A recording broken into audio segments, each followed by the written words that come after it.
कुमार, स्वागत है आपका रनेश IAS में। चलिए छोटा नागपुर काश्तकारी अधिनियम के अंतिम क्लास को किया जाए। और यह जो था एक बहुत ही बड़ा अधिनियम था और मैंने कोशिश किया कि आपको एक एक आर्टिकल जो है पूरी तरह से समझा दूं।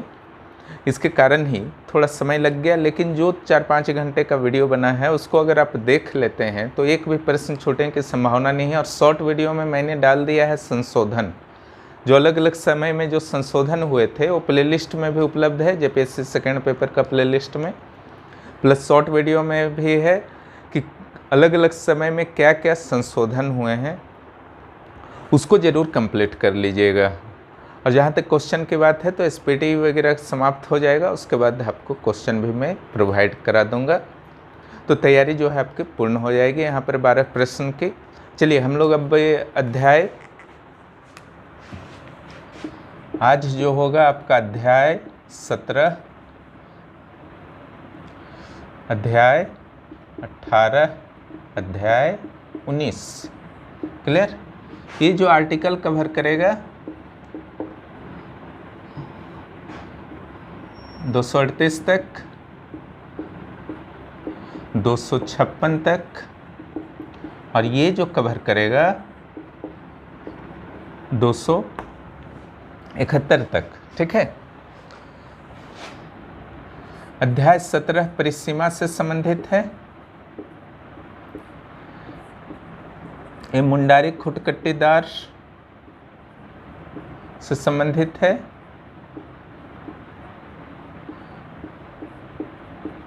कुछ विशेष उपबंध इसमें दिए गए हैं मुंडारी खुटदारी कट्टीदार के बारे में। ठीक है। अध्याय 19 जो आपका है अनुपूरक उपबंध,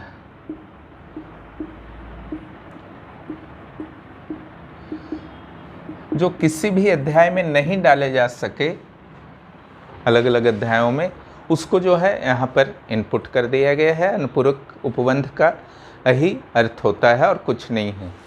अब चलिए हम लोग बात करते हैं अध्याय 17 की।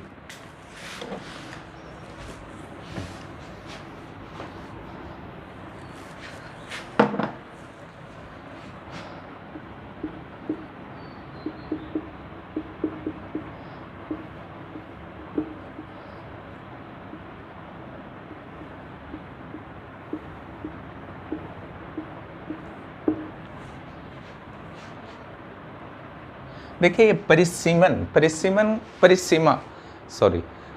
का अर्थ होता है सिंपल सा, बहुत ज़्यादा इसमें आपको टेंशन नहीं लेना है। ठीक है। किसी भी एक्ट में परिसीमा को अक्सर डाला जाता है, कोई ज़रूरी नहीं है कि डाला ही जाए, लेकिन जहाँ पर जो बड़े बड़े एक्ट होते हैं वहाँ पर परिसीमा को डाल ही दिया जाता है। इसमें आपका जो एक संग्रहित कर दिया गया कि किसी भी मामले में कितना जो है आपका समय निर्धारित होगा, चाहे लगान चुकाने के मामले में या किसी को केस वगैरह करना है, तो इसको जो है एक अलग अध्याय बना करके एक साथ कलेक्शन कर दिया गया है। यही है परिसीमा। जो 230 में क्लियर कर दिया गया है, जो पहला इसका धारा है कि भारतीय परिसीमा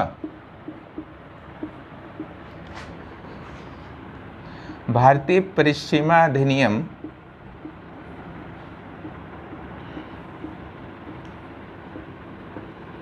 1908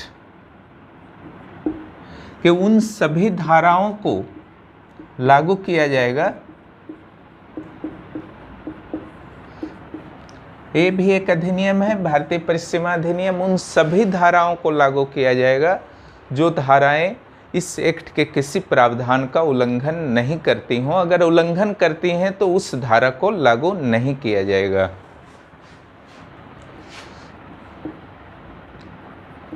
उल्लंघन नहीं करता हो। ठीक है। जो मैंने बोल दिया है उसको ध्यान दीजिए।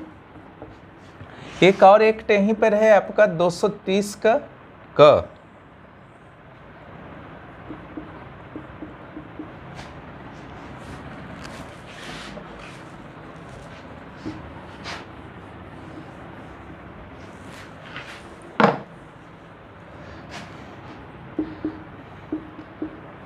राजस्व अधिकारी के समक्ष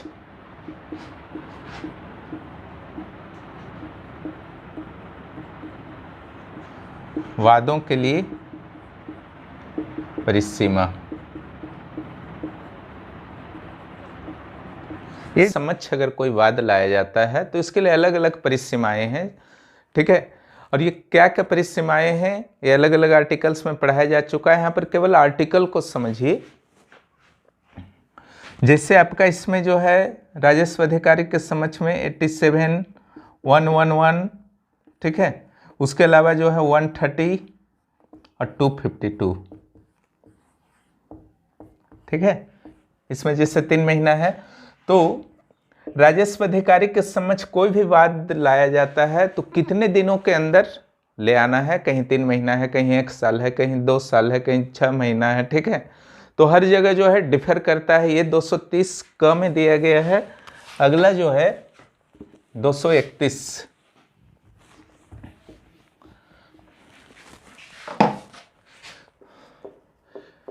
आर्टिकल 231 कहता है कि परिसीमा सामान्य तौर पर कितने का होगा। पूरे एक्ट में सामान्य तौर पर, जहां पर स्पेशली दिया है कि इतने महीने का होगा, इतने वर्ष का होगा, किसी भी याचिका को दायर करने के लिए, किसी भी अपना आपत्ति को दायर करने के लिए, उसको छोड़ करके जहां पर अगर नहीं भी दिया है तो आप क्या मानेंगे कि कितना समय में जो है आपको कोई कार्य कर लेना है। तो उसके लिए आर्टिकल जो है 231 है। तो सामान्य तौर पर 1 वर्ष के लिए होगा, ठीक है। लेकिन इसी जगह अपवाद दे दिया गया है कि कुछ आर्टिकल में 1 वर्ष की समय सीमा जो है मान्य नहीं होगी। 28, 31, 33 से 34, 50, 61, 75, 105 और 121, ठीक है। ये सब जो होगा अपवाद होगा, जिसके लिए 1 साल नहीं होगा। ये सब के मामले में जो भी आर्टिकल में है, ठीक है। आइए अब 232,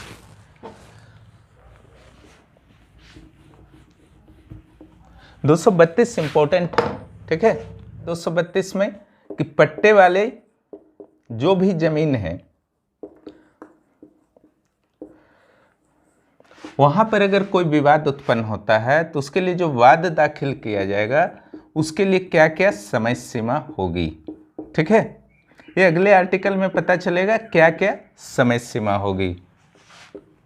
चलिए 233 में देखते हैं। ये इंपॉर्टेंट आर्टिकल है 233, इसको याद कर लेना है। इसलिए इंपॉर्टेंट है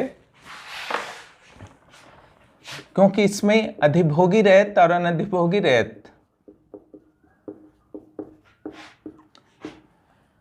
और अनधिभोगी रैयत के बारे में दिया गया है। आपको मैंने बताया था कि अधिभोगी रैयत को आर्टिकल 22 और अनधिभोगी रैयत को आर्टिकल 41 के प्रावधानों का उल्लंघन करने पर बेदखल किया जा सकता है। आर्टिकल 22 में कहा गया है कि कोई भी अधिभोगी रैयत अगर आर्टिकल 21 के प्रावधानों का उल्लंघन करता है, यानी कि जो भी आर्टिकल 21 के अंतर्गत उसको अधिकार दिए गए हैं, क्या क्या अधिकार दिए गए थे। ईंट खपड़ा बनाना, बांस का यूज करना, लघु वन उत्पादों का प्रयोग करना, गौण वन उत्पादों का प्रयोग करना, या फिर कुटीर उद्योग हो गया, जलाशय हो गया। और 2016 का संशोधन के बाद जो उसको और भी कुछ अधिकार मिला है, जैसे दुकान, मकान, रेस्टोरेंट, होटल इत्यादि बनाना। इसके अलावा अगर कोई और वर्ग करता है, भूमि के प्रकृति में परिवर्तन की कोशिश करता है, तो उसे बेदखल किया जाएगा। और 41 में ये कहा गया कि कोई भी अनधिभोगी रैयत, ठीक है। 41 अनधिभोगी रैयत जो पट्टे पर भूमि लेता है भूस्वामी से, पट्टे के शर्तों को उल्लंघन करता है, 3 लगातार कृषि वर्षों तक लगान देने में अक्षम रहता है। 90 दिन और वेट किया जाएगा 3 लगातार कृषि वर्ष के बाद। उसके बाद बेदखली की प्रक्रिया जो है शुरू होगी, ठीक है। और यहाँ पर क्या दिया गया है 233 में कि 2 वर्षों के अंदर जब भी ये डिफॉल्टर हुए, अधिभोगी रैयत या अनधिभोगी रैयत डिफॉल्टर हो गए, चुका नहीं पा रहे हैं लगान, शर्तों का उल्लंघन कर रहे हैं, तो 2 वर्षों के अंदर भूस्वामी के द्वारा कभी भी वाद दाखिल किया जा सकता है, ठीक है। और इसका समय सीमा चूंकि यहाँ दिया गया है, इसीलिए अध्याय 17 परिसीमा में इसे रखा गया है आर्टिकल 233 के तहत, अधिभोगी और अनधिभोगी रैयत के लिए। ऐसा है आप समझ गए होंगे, 2 वर्ष का समय सीमा होगा, ठीक है। अगर 22 और 41 का उल्लंघन किया जाता है तो ये जो है बेदखली की प्रक्रिया 2 वर्ष के अंदर कभी भी शुरू किया जा सकता है।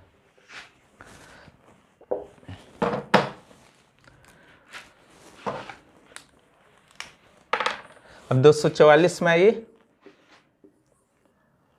34 और 235, ये दोनों जो है आपका मुंडारी खुटकट्टीदारी जमीन से संबंधित हैं।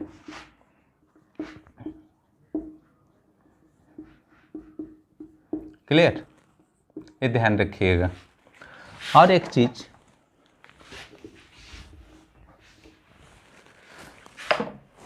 दो 234 जो है आपको धारा 244 के साथ पढ़ना है, जो अगले अध्याय का है स्पेशली, ठीक है।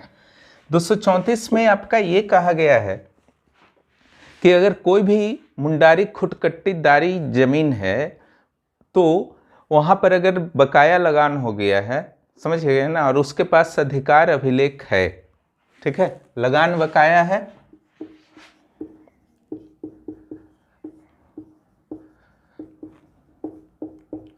और अधिकार अभिलेख है,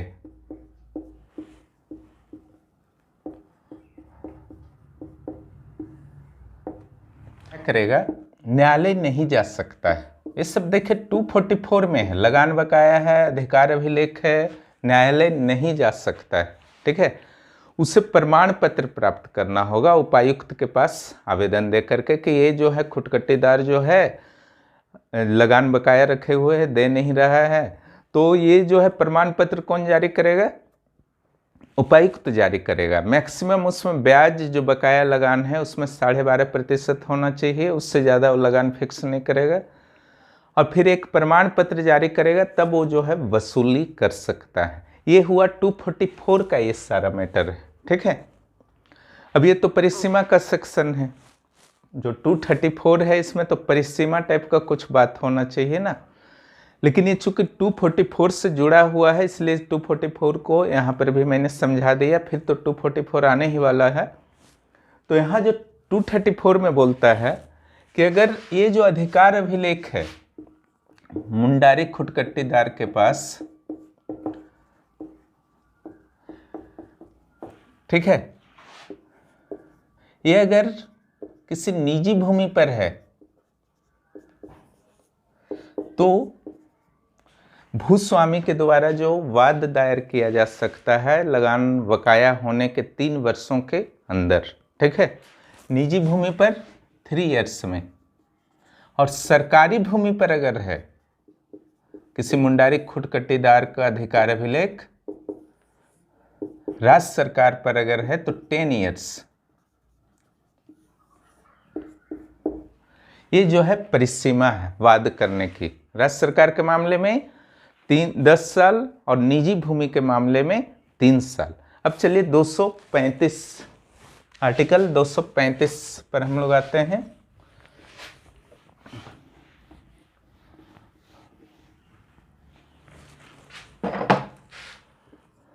ये भी मैंने बताया मुंडारी खुटकट्टीदार जमीनों से ही रिलेटेड है। मान लीजिए कोई भूस्वामी बकाया लगान की वसूली के लिए मुंडारी खुटकट्टीदार के विरुद्ध प्रमाण पत्र के लिए आवेदन देता है, ठीक है। मैंने बताया कि अगर अधिकार अभिलेख है मुंडारी खुटकट्टीदार के पास तो न्यायालय नहीं जा सकता है। एक ही ऑप्शन है कि वो उपायुक्त के पास आवेदन करे कि बकाया लगान है, उपायुक्त जांच करेगा और उसके अनुसार एक सर्टिफिकेट बना करके देगा। इसको प्रमाण पत्र कहा जाता है कि कितना जो है आपको लगान लेना है और उस पर ब्याज कितना लेना है, जो मैक्सिमम 12.5% होगा, ठीक है। तो भूस्वामी क्या करेगा, आवेदन देगा। क्लियर।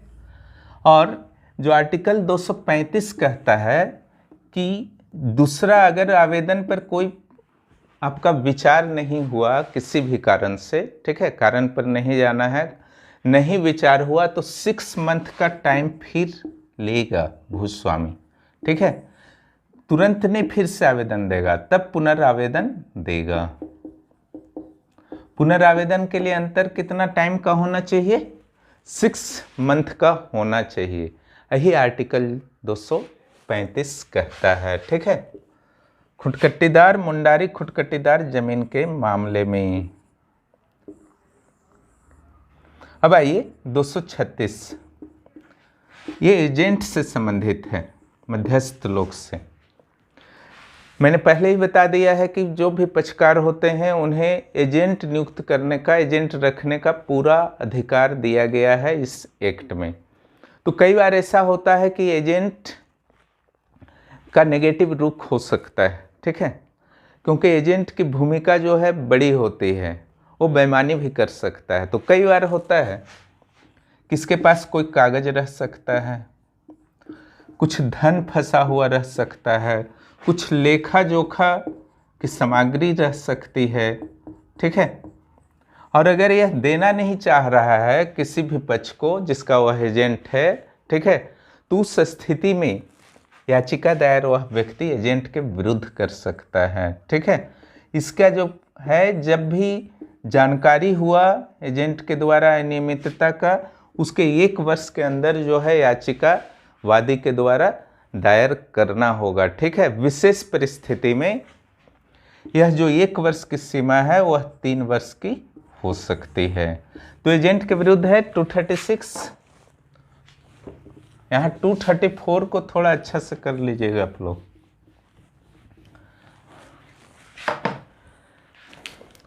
237, मान लीजिए कोई बेदखल हो गया काश्तकार, ठीक है, सही ढंग से हुआ गलत ढंग से हुआ वो मैटर नहीं है, बस सोच लीजिए बेदखल हो गया। तो अगर सही ढंग से भी हुआ है, रोज बेदखली के साथ जो शर्त वगैरह था कि कैसे वापस मिल सकता है, फिर से वापस लेना चाहता है, ठीक है, तो उसके पास जो होता है 3 इयर्स का समय होता है, ठीक है। 3 इयर्स के अंदर जो है वह वाद दाखिल कर सकता है फिर से कब्जा प्राप्त करने के लिए भूमि पर। कितने समय के अंदर बेदखल काश्तकार फिर से प्राप्त कर सकता है जमीन, आवेदन दे सकता है जमीन को प्राप्ति के लिए? वह समय सीमा है, परिसीमा है 3 इयर्स। क्लियर? एजेंट के लिए 1 to 3 इयर्स था। 238 इस अध्याय का ये अंतिम आर्टिकल है। उस समय क्या होता था, कभी कभी भूस्वामी गांव के नाम पर जो भूमि होती थी, ठीक है, सरकारी भूमि समझ लीजिए, उस भूमि को भूस्वामी के द्वारा क्या किया जाता था, किसी और को, किसी काश्तकार को पट्टे पर दे दिया जाता था, ठीक है। और अगर वह काश्तकार पट्टे का उल्लंघन करने लगा, क्लियर, तो उस स्थिति में ग्राम प्रमुख जो है वहां का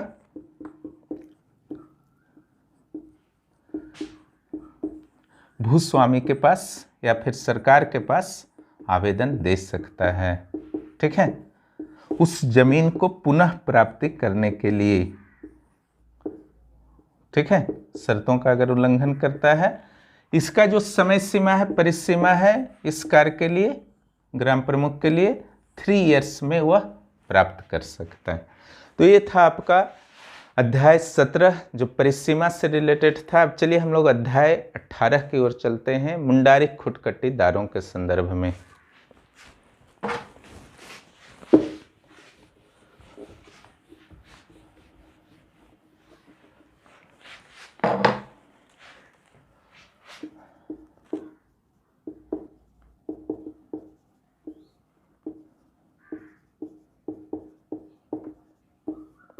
चलिए अध्याय 239 देखते हैं क्या है।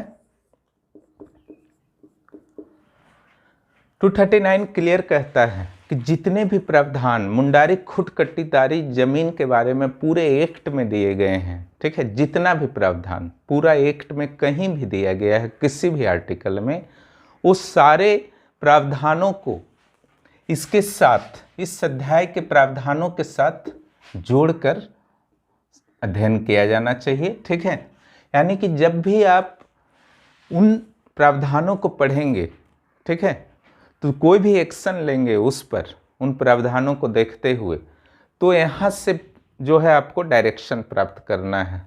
ठीक है, अध्याय 18 से।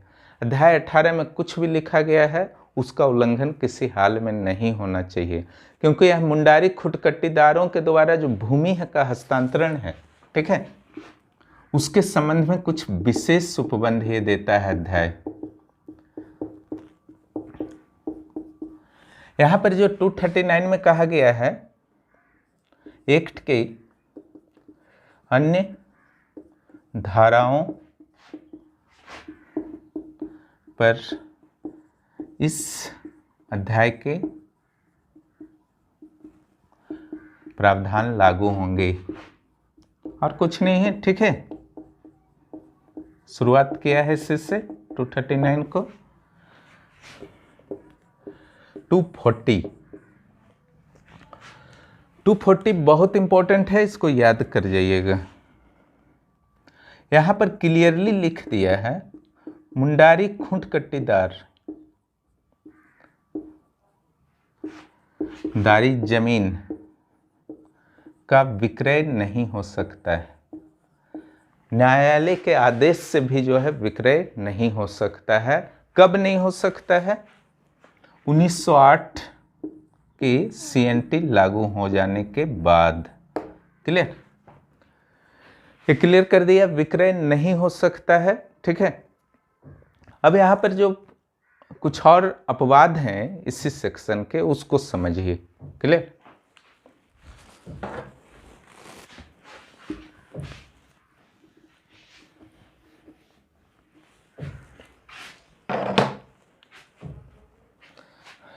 क्या क्या अपवाद है देखिए। यहां जो है विक्रय और बंधक भी नहीं रखा जा सकता है।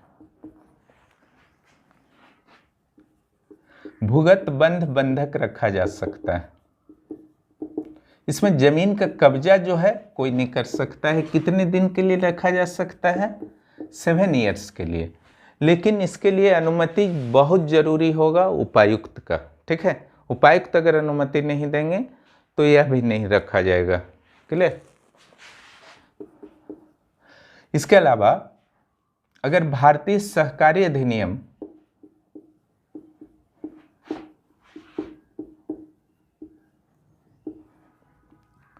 1914 के अंतर्गत भूमि का हस्तांतरण किया जा रहा है, इसके प्रावधानों के अंतर्गत, तो 15 वर्षों के लिए भूगत बुद्ध 15 वर्षों के लिए पट्टा दिया जा सकता है।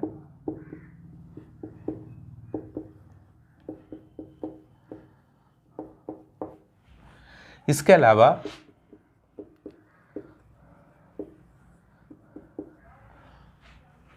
1908 के पहले अगर 1908 के पहले अगर कोई भी भूमि बंधक रख दिया गया हो, ठीक है, तो उसका विक्रय संभव है इस कानून के लागू होने से पहले।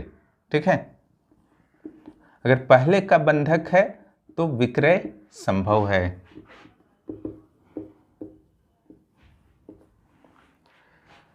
यानी कि उपायुक्त का आज्ञा हो तो, आदेश हो तो, ठीक है, अगर उपायुक्त की सहमति हो तो विक्रय संभव है और उसका कुर्की नीलामी भी हो सकता है। अगर 1908 के पहले का कोई भूमि है, कोई कर्ज है, ठीक है, जिसको चुकाना है, लेकिन 1908 के लागू हो जाने के बाद ये संभव नहीं है। उसके अलावा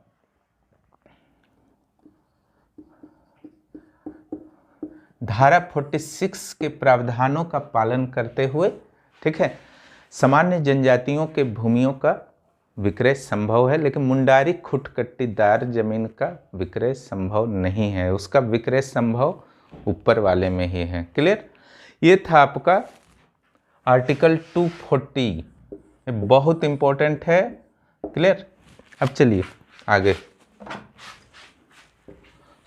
241 की बात है, आर्टिकल 241 की बात है। इसे भी आप एक अपवाद स्वरूप ले सकते हैं आर्टिकल 240 का। ठीक है, मुंडारी खुटकट्टीदार जमीन के बारे में बात हो रही है।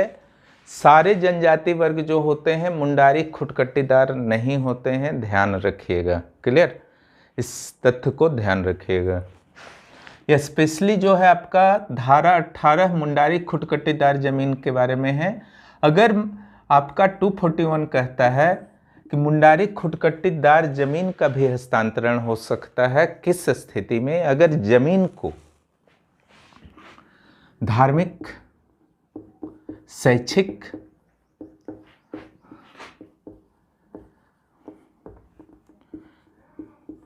या सिंचाई या कुछ अन्य प्रयोजन। ठीक है,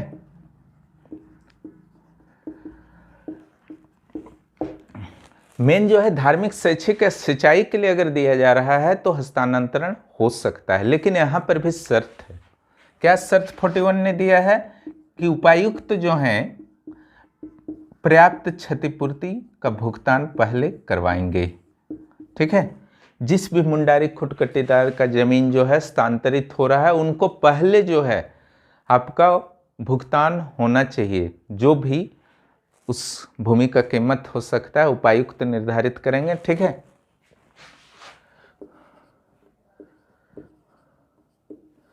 दो 242 कहता है कि 240 का उल्लंघन करके कोई भी जमीन पर कब्जा करता है। ठीक है, आर्टिकल 46 में जो भी आपने पढ़ा था वो सारा जो था आपका सामान्य जनजातियों के लिए था। 46(1) का ये जो था। ठीक है, और यहाँ पर स्पेशली जो है मुंडारी खुटकट्टीदार के बारे में बात हो रही है। दोनों में अंतर समझिएगा। कब्जा अगर कर लेता है तो उपायुक्त क्या करेंगे? तुरंत बेदखल कर देंगे शिकायत मिलने पर। यही है और कुछ नहीं है। चलिए 243 पर बात करते हैं।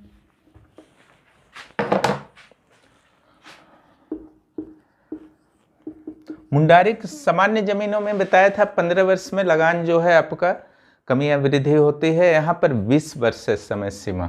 ठीक है, उपायुक्त जो है एक बार लगान का निर्धारण होने के बाद 20 वर्षों तक उसमें कमी वृद्धि कुछ भी नहीं की जाएगी। क्लियर, 244 के बारे में भी मैंने बात किया ही था 234 के साथ। ठीक है, यहाँ पर भूस्वामी के द्वारा अगर किसी मुंडारी खुटकट्टीदार के पास अधिकार अभिलेख है, समझ गए ना, अधिकार अभिलेख है,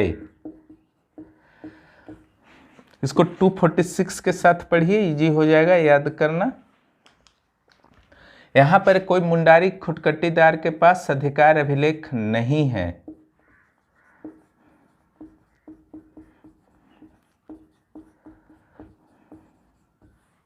ये मेन चीज होता है। पता ही नहीं चलेगा कि वो मुंडारी खुटकट्टीदार है ही नहीं, है या नहीं। ठीक है, अगर अधिकार अभिलेख नहीं होगा तो बहुत ही मेन चीज होता है। अगर अधिकार अभिलेख है, क्लियर, और अगर अधिकार अभिलेख नहीं है, इस स्थिति में देखिए क्या होता है।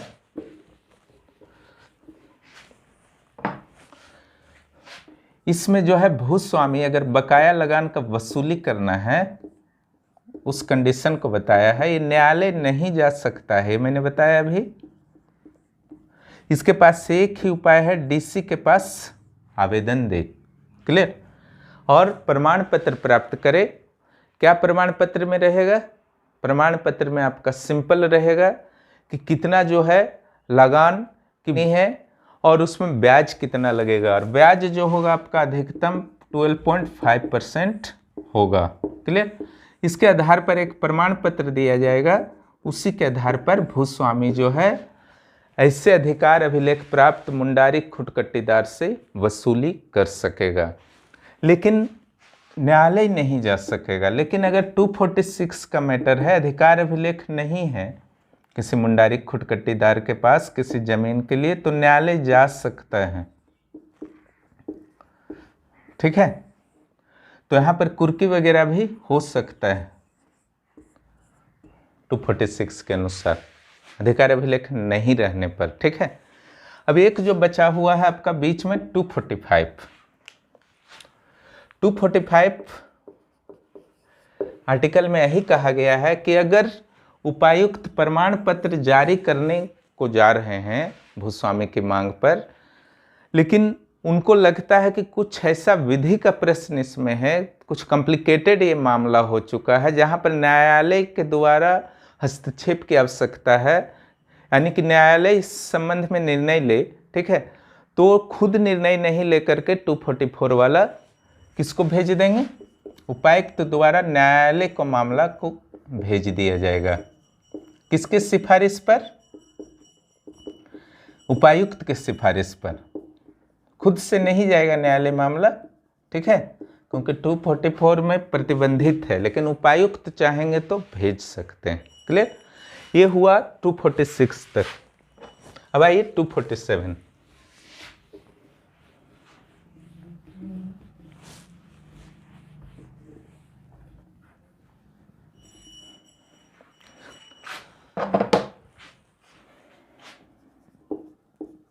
टू 249 एक साथ पढ़ना है, ठीक है।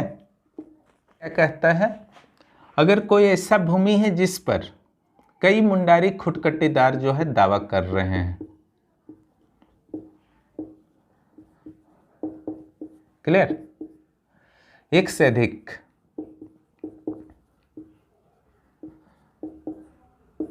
तो इस स्थिति में कोई भी वाद उत्पन्न होता है, वाद किया जाता है, तो ये सभी को पक्षकार बनाया जाएगा, किसी एक को नहीं, है ना, जब तक फैसला नहीं हो जाता है। यहां पर है सह अंशधारी,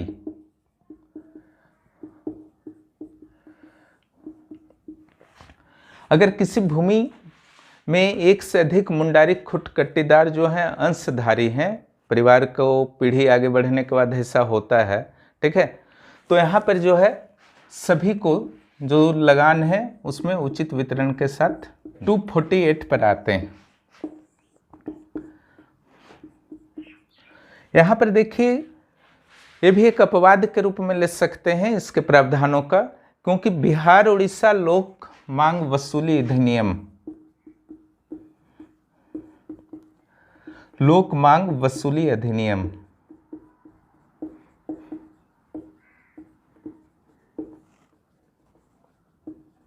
1914, इसके तहत अगर कोई प्रमाण पत्र जारी किया गया है लगान कलेक्शन करने के लिए भूस्वामी को, इस कानून के तहत, ठीक है, 248 में ही लिखा हुआ है, तो जमीन की कुर्की हो सकती है अगर लगान नकदी नहीं चुका पाया वो, तो ठीक है। ये था 248, तो 247, 48, 49 हो चुका है। अब चलिए 250।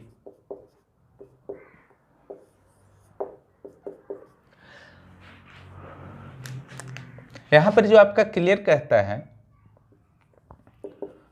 मुंडारी खुटकट्टीदार जमीन को का अधिकार अभिलेख कैसे तैयार किया जाएगा, अध्याय 12 के प्रावधानों के अनुसार किया जाएगा, ठीक है।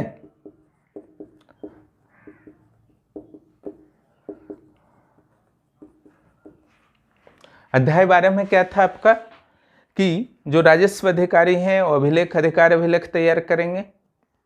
उसके लिए जो है आपका पहले अनौपचारिक रूप से अधिकार अभिलेख को प्रकाशित किया जाता है और उसके बाद फाइनलाइज किया जाता है अलग अलग वर्गों को आपत्ति लेकर। उस वीडियो को आप देख सकते हैं डिटेल के लिए, ठीक है। यही था आपका 250। चलिए 251।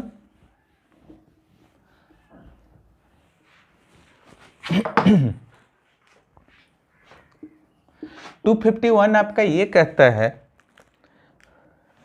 कि अध्याय जो 17 है, मुंडारी खुटकट्टीदार का मामला है, उसके लिए धारा 87 का यूज नहीं होगा।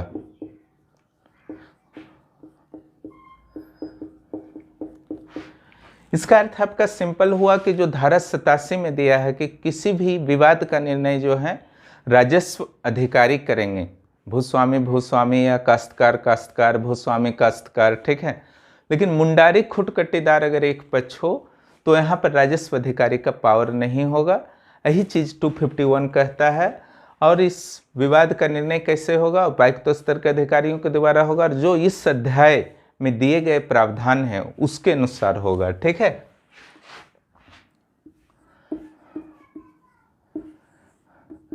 जो अधिकार अभिलेख मुंडारी खुट कट्टीदारों के लिए बनेगा कि किसी जमीन पर किसका अधिकार है, किस मुंडा का, ठीक है, उसमें किसी भी विलुप्ति या प्रविष्टि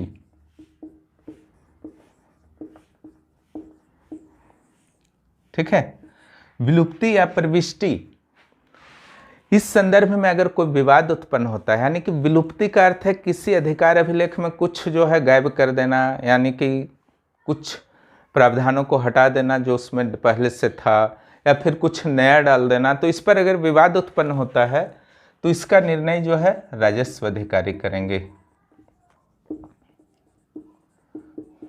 ठीक है।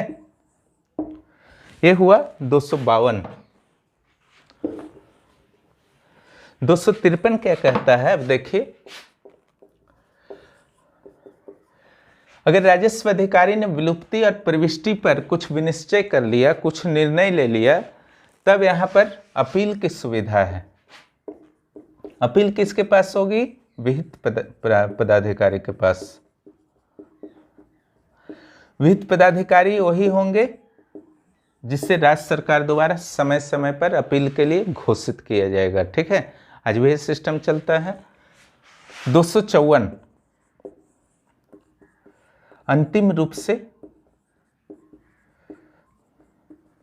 विनिश्चयों का या निर्णय का, विनिश्चयों का को अधिकार अभिलेख में शामिल करना।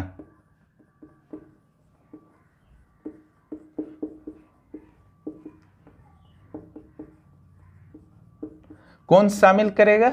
राजस्व अधिकारी।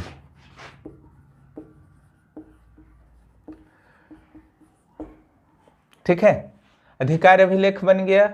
विलुप्ति प्रविष्टि के संबंध में आपका विवाद जो हो रहा था बना नहीं है, शुरुआत हुआ है, उस पर अपील भी हो गया। उसके बाद जब फाइनल हो गया तो जो भी विनिश्चय या निर्णय बोलिए उसको अधिकार अभिलेख में किसके द्वारा शामिल किया जाएगा? मुंडारी खुट कट्टीदार के अधिकार अभिलेख में राजस्व अधिकारी के द्वारा शामिल किया जाएगा। ये था आपका 254। अब चलिए 255 में आते हैं हम लोग।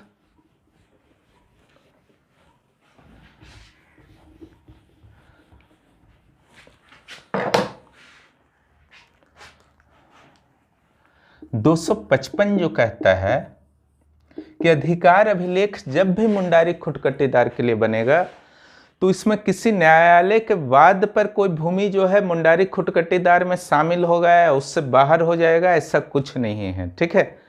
उन भूमियों पर ही मुंडारी खुट कट्टीदार में जो है उसको समावेश किया जाएगा, उन भूमियों को ही जो न्यायालय के वाद से, यहाँ पर मतलब न्यायालय के निर्णय से, किसी वाद में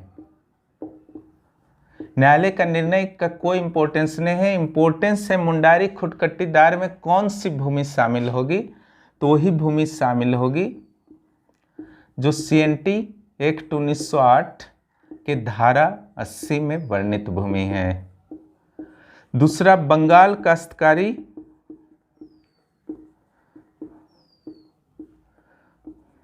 अधिनियम 1885 में के धारा 101 में वर्णित भूमि है। इन भूमियों को ही जो है अधिकार अभिलेख के अंतर्गत शामिल किया जाएगा मुंडारी खुट कट्टीदार के रूप में। क्लियर हो गया होगा। अब चलिए इस अध्याय का लास्ट आर्टिकल 256, इसमें कहता है कि मुंडारी खुट कट्टीदार जमीन कौन होगा, मुंडारी खुट कट्टीदार जमीन कौन होगा, इसका निर्णय जो है अधिकार अभिलेख से होगा।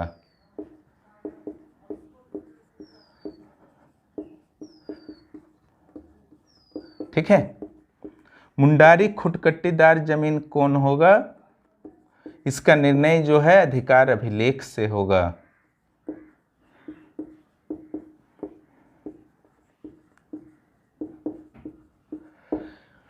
आशा आप समझ गए होंगे मुंडारी खुटकट्टीदार जमीन के संदर्भ में, उनके बकाया लगान के संदर्भ में किस ढंग से है। परिसीमा में भी था इसका 234 235 आर्टिकल में। तो पूरी तरह से जो है पिक्चर अब क्लियर हो चुका है। अब चलिए अनुपूरक उपबंध, ये लास्ट अध्याय है।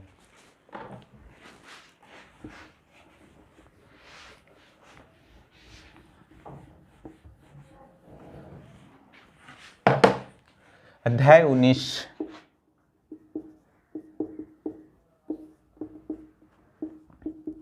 ये जो है अनुपूरक उपबंध है और 257 से 271 257 पर बात करते हैं। यहाँ जो है अनुपूरक उपबंध में संयुक्त भूस्वामी के बारे में बताया गया है।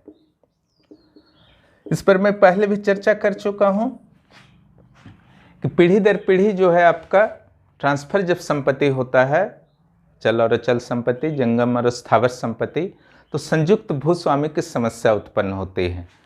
तो उस संदर्भ में इसमें बताया गया है कि संयुक्त भूस्वामी कौन होंगे, उनका लगान का वितरण वगैरह किस ढंग से होगा। ठीक है। आर्टिकल 258, इसमें कुछ धारा में संदर्भ में वाद से वर्जन किया गया है, वाद को रोका गया है। वर्जन माने रोका गया है। ये जो धारा है इसको याद कर लीजिएगा, 20, 32, 35, 42, 46, 49, 50, 54, उसके बाद 61, 63, 65, 73। क्लियर। ये जो इस धारा के अंतर्गत जो भी मामले हैं, ठीक है, उसमें वाद को वर्जित किया गया है कि इसमें वाद दायर नहीं किया जा सकता है। अगला जो है आपका 258 के बाद उसके कुछ ऐसे प्रावधान हैं, इसलिए वाद को वर्जित किया गया है। उन धाराओं को मैं पढ़ा चुका हूं, वहां देखिएगा, यहाँ पे पढ़ाऊंगा फिर तो लेट हो जाएगा। 58 हो गया। 259 तामिल, इसका अर्थ है तामिल, पालन। इसका हिंदी क्या होगा? पालन, उर्दू वर्ड है। कोई भी सूचना या आदेश को अगर किसी के पास भेजना है, वादी के पास, प्रतिवादी के पास, अधिकारियों के पास, कहीं भी, ठीक है, किसी रैयत के पास, भूस्वामी के पास, तो किस ढंग से भेजा जाएगा, ठीक है, तरीका क्या होगा सूचना या आदेश भेजने का, उन तरीकों के बारे में बात की गई है।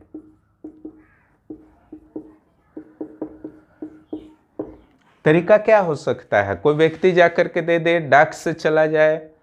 गांव के मामले में मैंने बताया था कि डोंगी पिटवा कर, ढोल पिटवा कर, ठीक है, या जो सहज सुलभ, जो आपका सहज दृश्य स्थान है, उस जगह एक सारांश यानी कि एक नोटिस को चिपका कर, ये सब विधि है ना।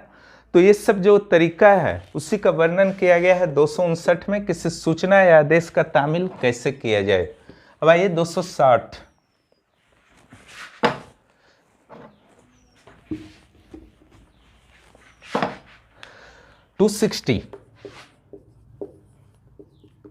कोई भी सरकारी व्यय होगा,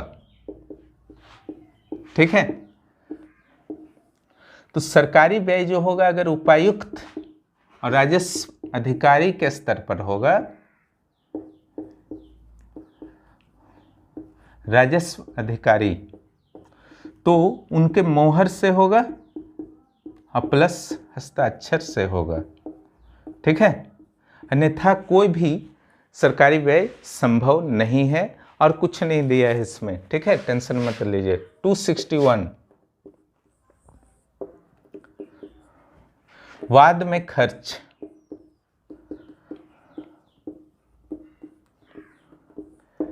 वाद में खर्च कैसे होगा? भारतीय सिविल संहिता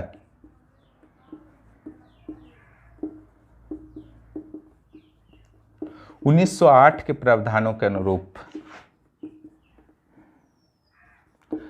इसमें जितना खर्च वगैरह बताया गया है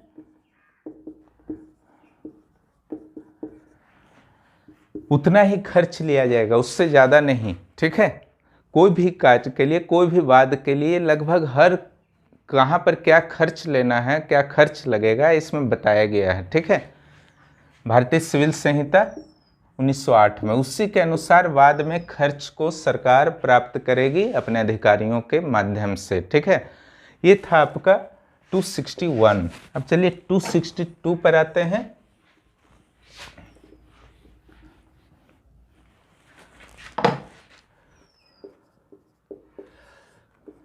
कोई भी वाद में खर्च जो होगा, 61 और 62 वाद में खर्च से रिलेटेड है। ठीक है, ये कौन करेगा? तो वादी करेगा, क्लियर, या आवेदक करेगा। अगर आपने आवेदन दिया है किसी मामले को रिसॉल्व करने के लिए, सॉल्व करने के लिए, तो आपको जो है खर्च देना होगा। ठीक है, वादी या आवेदक के द्वारा। कितना पैसा वो जमा करेगा तो वो 261 में बता दिया गया है। सिविल, भारतीय सिविल प्रक्रिया संहिता में जो भी वर्णित है उतना मनी जमा करना है।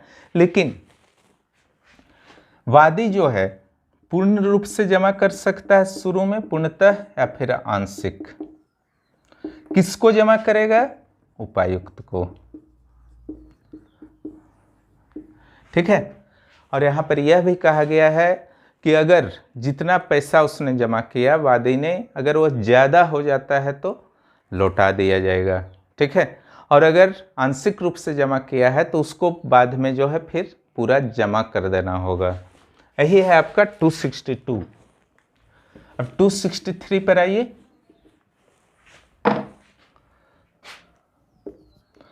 263 में उपायुक्त और राजस्व अधिकारी की बाध्यता की बात की गई है।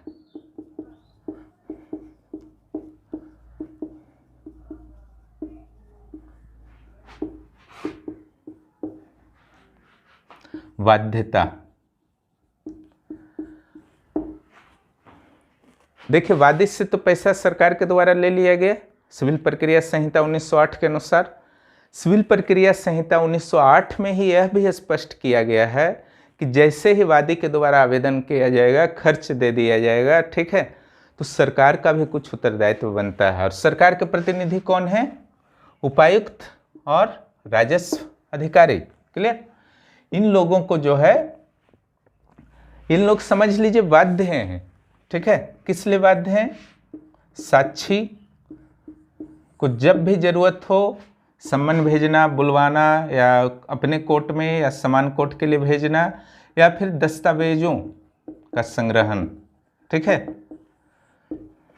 जो भी विवाद वगैरह चल रहा उससे संबंधित दस्तावेजों को वादी से, प्रतिवादी से, पहले मैंने बताया था ना, सबको मौका देना, इस सब चीज करने को ये बाध्य हैं। और उसी सिविल प्रक्रिया संहिता 1908 के तहत ये हुआ आपका 263। अब आइए 264।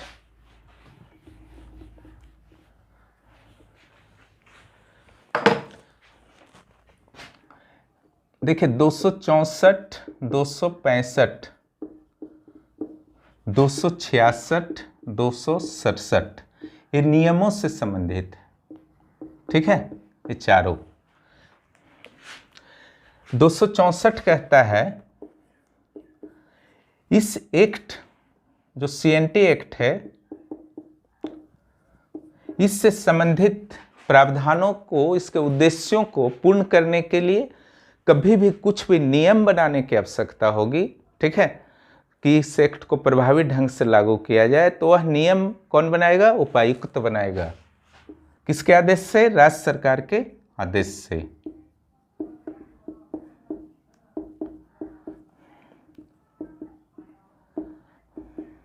कोई कंफ्यूजन नहीं? ठीक है। 265 सिविल प्रक्रिया संहिता, सिविल प्रक्रिया संहिता 1908, भारतीय सिविल प्रक्रिया संहिता 1908 कि प्रावधानों को कहीं लागू करना हो तो उसके लिए अगर कोई नियम बनाना हो तो भी बनाया जाएगा 265 के तहत उपायुक्त के द्वारा। क्लियर? ये हुआ नियम बनाना 264-65। अब 66-67 में आइए।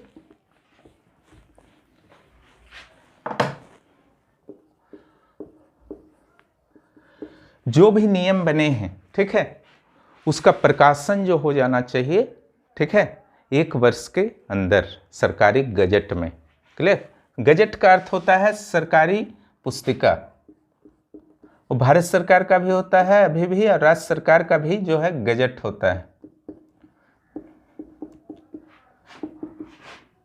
1 वर्ष के अंदर नियम का प्रकाशन गजट में।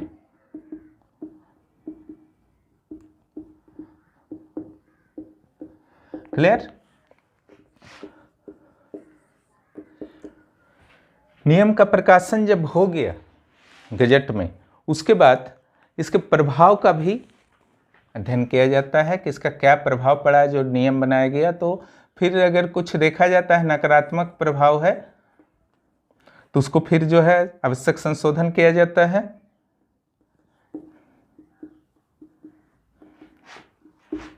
प्रभाव ये था आपका 64, 65, 66, 67 नियम से रिलेटेड था। किस लिए था?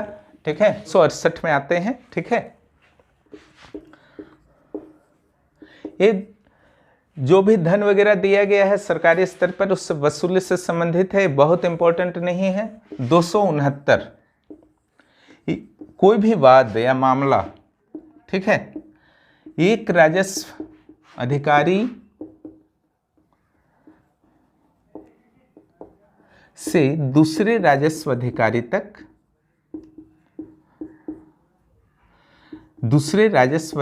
तक, ट्रांसफर।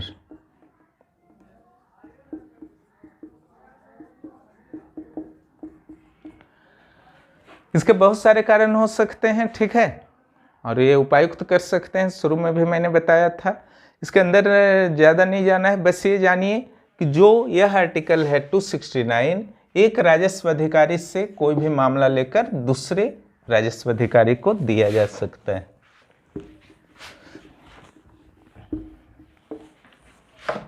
टू 270 कलेक्टर जो होंगे, ठीक है, और डिप्टी कलेक्टर जो होंगे,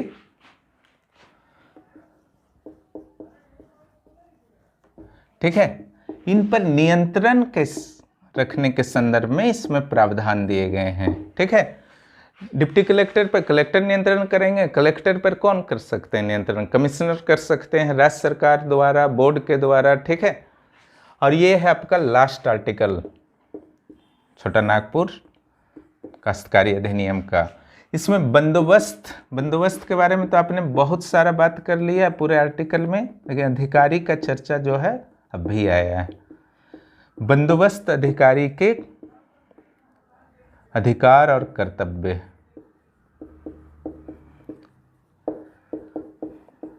अगर प्रश्न आता है बंदोबस्त अधिकारी के अधिकार और कर्तव्य के बारे में कहाँ विवरण है, तो लास्ट एकदम सोच लीजिएगा, आर्टिकल 271। ठीक है, तो इस ढंग से जो है ये अधिनियम समाप्त होता है, अध्याय समाप्त नहीं होता है।